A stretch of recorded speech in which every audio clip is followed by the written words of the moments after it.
2020 के बारे में डिस्कस करेंगे।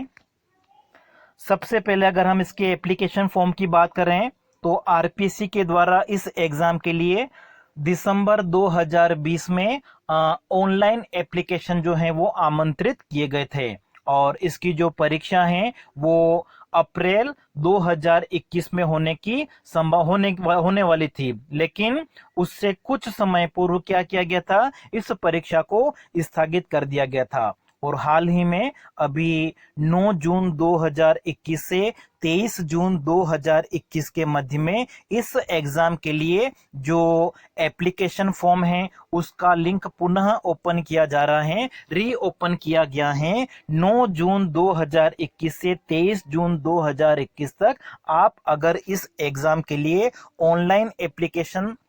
ऑनलाइन आवेदन फॉर्म अगर भरना चाहते हैं तो आप आवेदन कर सकते हैं 9 जून 2021 से लेके 23 जून 2021 के मध्य में।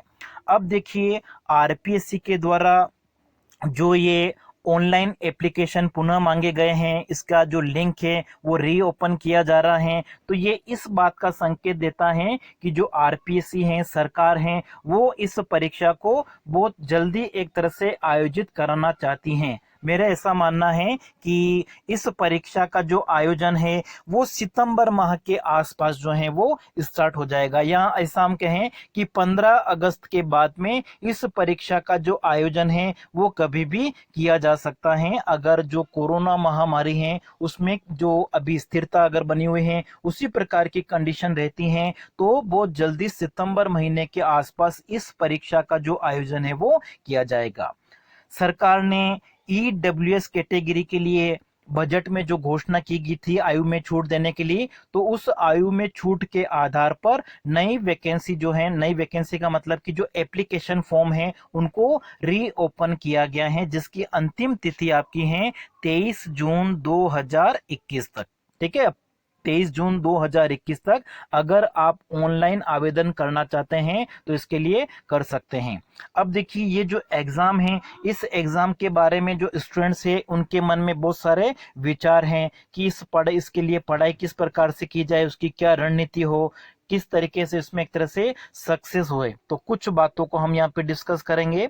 सबसे पहले विद्यार्थियों के मन में ये बात आती है कि इस एग्जाम के लिए उनको क्या पढ़ना है, कितना पढ़ना है।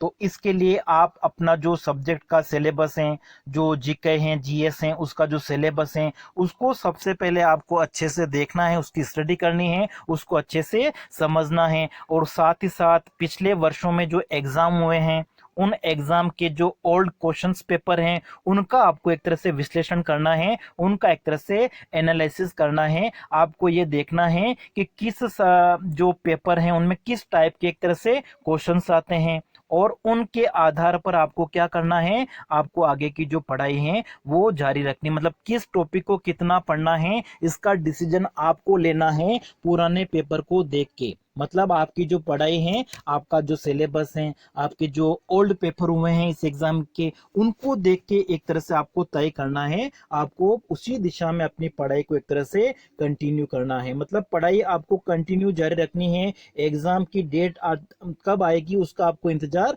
नहीं करना है, दूसरे की बातों में नहीं आना है। आप अपनी जो पढ़ाई है वो कंटिन्यू जारी रखेंगे तो जरूर आप उसमें एक तरह से सफल होंगे। तो क्या पढ़ना है, कितना पढ़ना है, इसका डिसीजन आपको लेना है। आपको सिलेबस की अच्छे से स्टडी करनी है, उसको अच्छे से समझना है, और कौन सा टॉपिक महत्वपूर्ण है उसके आप साथ में अगर चाहें तो जो रणनीति है, रणनीति की अगर हम बात करें तो प्रत्येक सिलेबस को आपने अगर अच्छे से समझ लिया है, उसके बाद में प्रत्येक टॉपिक के हिसाब से आपको क्या करना है, वेरी शॉर्ट टाइप एक तरह से नोट्स बनाने हैं। उस टॉपिक से रिलेटेड जो महत्वपूर्ण बात है उसको आपको एक तरह से नोट करना है। और अगर आप किसी भी टॉपिक को अच्छे से समझ के उसके शॉर्ट नोट्स अगर बनाएंगे तो उनको आप लास्ट में एक बार और रिवाइज कर सकते हैं, जिससे आपको किसी तरीके की आगे कोई परेशानी नहीं आएगी। मतलब आप जो भी नोट्स बना रहे हो, आप जो स्ट्रेटेजी बना रहे हो, रणनीति बना रहे हो, तो रणनीति बनाने के लिए आपको दूसरे लोगों की बातों में नहीं आना है,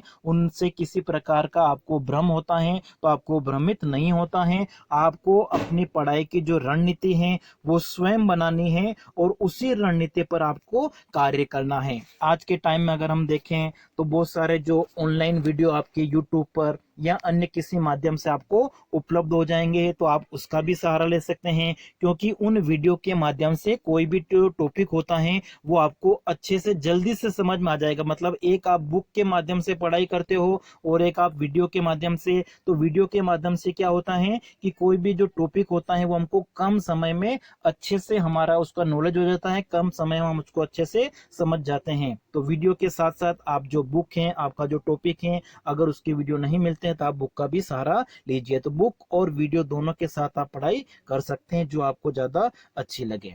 फिर साथ ही साथ अगर हम अभ्यास की बात करें तो इस एग्जाम में सफल होने के लिए अभ्यास की भी एक महत्वपूर्ण भूमिका होती है, क्योंकि जब आप एग्जाम देते हो तो एग्जाम के लिए आपको केवल वहां पे 2-3 घंटे का ही समय मिलता है और उस 2-3 घंटे के आधार पर आप उसमें सक्सेस होंगे, मतलब उस परीक्षा को पास कर पाएंगे या नहीं कर पाएंगे, उसका एक तरह से निर्धारण हो जाता है। क्योंकि ऐसा भी हो सकता है कि कोई प्रश्न आपको आता है, ठीक है, लेकिन उस प्रश्न को आप इस कम समय में क्या करके छोड़ के आ जाते हैं, या कभी कभी ऐसा भी होता है कि आप उस प्रश्न का उत्तर गलत देख के आ जाते हैं जो आपको आ रहा होता है। तो ये जो हो सकता है ऐसे क्वेश्चंस जो हो वो 5-10 क्वेश्चन हो जाएं, तो ये आपके लिए एक तरह से क्या होता है, बहुत निर्णायक होते हैं। क्योंकि इस एग्जाम में सफल होने के लिए अगर आपने 10 क्वेश्चंस को भी अगर गलत कर दिया है या छोड़ दिया है जो आपको आ रहे हैं, तो वो एक तरह से निर्णायक होते हैं। तो इसलिए आपको सक्सेस होने के लिए क्या करना है, इसलिए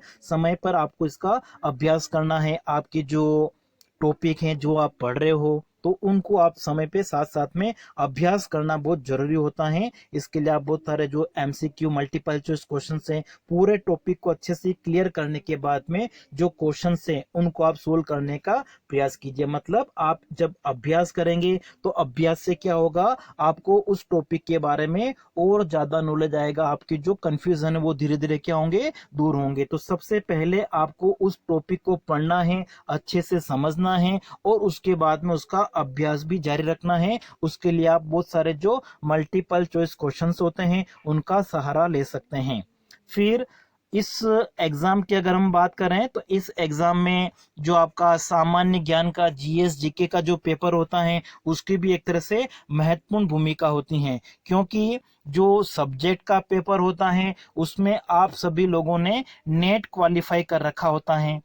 तो ऐसी कंडीशन में ये जो पेपर होता है, जो आपका सब्जेक्ट का पेपर है, वो तो लगभग सभी स्टूडेंट क्या कर लेते हैं, अच्छा स्कोर कर सकते हैं उसमें। लेकिन जो सामान्य ज्ञान का आपका पेपर होगा जिसमें राजस्थान से संबंधित आपको नॉलेज के बारे में आपसे इंफॉर्मेशन जो क्वेश्चन है वो पूछे जाएंगे, तो उसके बारे में भी आपको अच्छा आना चाहिए। मतलब सामान्य ज्ञान की जो भूमिका होती है वो एक तरह से हम कह सकते हैं निर्णायक भूमिका होती है। क्योंकि देखो आपका जो सब्जेक्ट का पेपर है उसमें सारे स्टूडेंट उसको अच्छा कर सकते हैं क्योंकि उन्होंने पीजी कर रखा है, नेट क्वालिफाई कर रखा है। तो आपको साथ साथ में इस पेपर की जो तैयारी है, जीएस जीके का जो पेपर है उसको भी आपको अच्छे से करना है, इस पे भी आपको पूरा ध्यान देना है, तभी आप इस एग्जाम में सक्सेस हो सकते हैं। तो एग्जाम में सक्सेस होने के लिए आपको जो आपकी पढ़ाई है, आपकी सब्जेक्ट की पढ़ाई है, जीके और जीएस की पढ़ाई है, इसको कंटिन्यू करना है। दूसरे लोगों की बातों में नहीं आना है।